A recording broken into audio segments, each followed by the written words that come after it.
Okay, let's go ahead and add some personality to our ghosts here. And I'm just going to go ahead and work with black paint. I'm not going to mix anything into it. I'm going to do their eyes and little mouths here if you want to. So I'm just getting my paintbrush and just black paint like I said there. Let's start with this translucent one right here. Let's just give them just 2 lines for eyes. I like that. Nice and easy. Just let your paintbrush do it, or just work with the tip of your cotton swab there. So I'm just going to give this one a little bigger of an eye. That one kind of like a little seed shape. Fill it in there.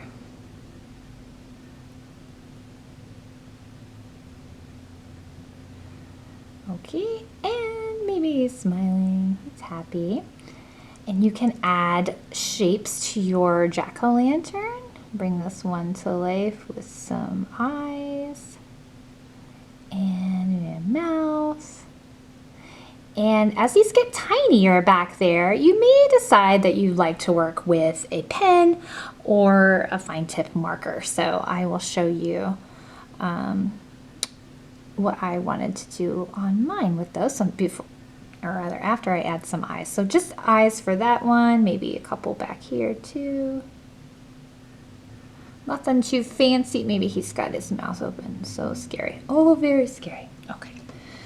So I've got some eyes going on. Oh, you know, I didn't show you. Let's go ahead and give some shadow to this ghost's arms. We did need to come back and do that. I'm noticing that now. And you may flutter around your painting like I do, or maybe you have more of a plan.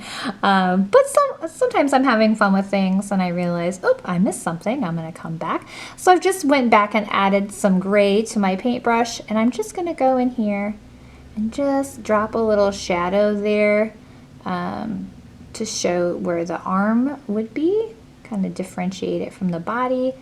And it's just kind of a tinier triangle. Remember, we made those triangles for the arms. It's a tinier triangle that's inside of there. That's all I'm doing there. And I've got gray on my paintbrush right now. So is there anything else I want to do? Let's see. Maybe I just want to blend those shadows just a little bit more. Yeah.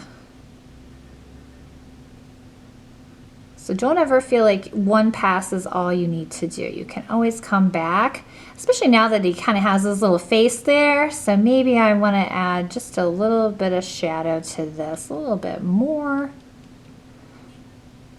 just to kind of liven it up a little bit, bring some life to my ghost here. I'm just putting some more black into my gray now.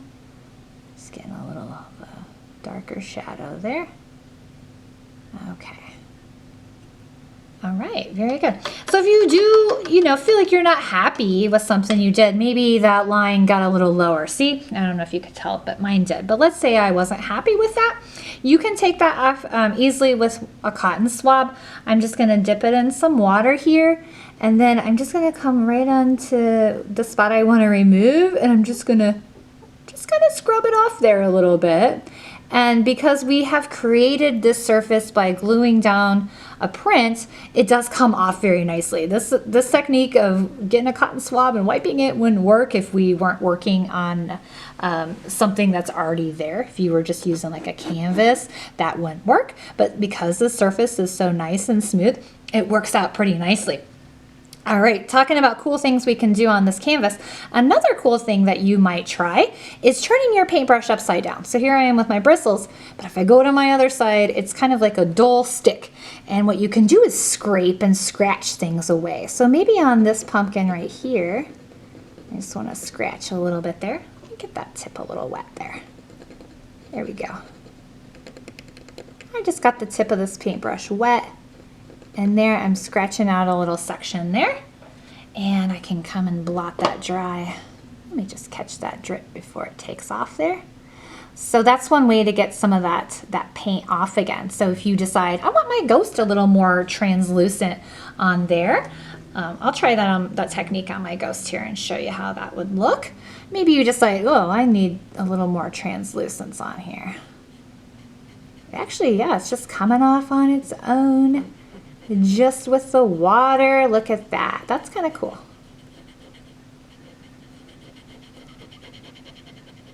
Take that down just a little bit. Kind of give him a little bit more personality. And if you don't have one of these cotton swabs, you can just use a paper towel. Just a tiny corner of a paper towel will do it too.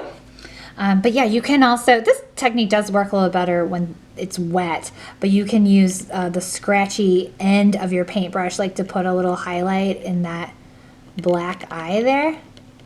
Just scratch it a little bit. Let's try this one.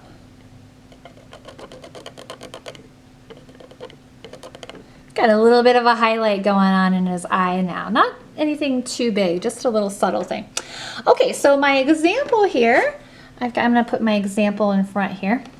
It's nicer because I wasn't trying to talk and paint at the same time.